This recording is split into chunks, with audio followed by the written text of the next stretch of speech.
na ginagamit yung mga pictures ng mga namatay na sinasabing biktima ng EJK, hindi naman po pala biktima ng EJK kagaya nung kay Aling Sheila na lumabas po sa SOCMED.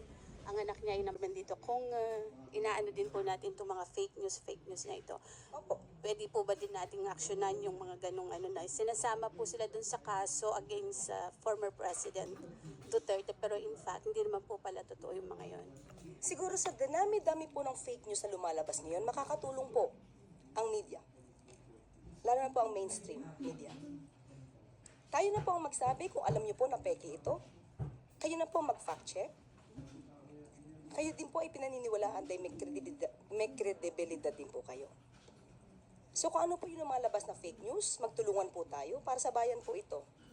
Dapat din po nating ipaalam sa taong bayan na lahat ng lumalabas ng mga fake news na ganyan ay dapat na maputol.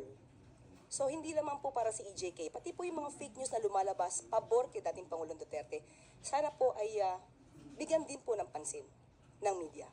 At sana po din po, sa tulong din po ng mainstream media at ng social media,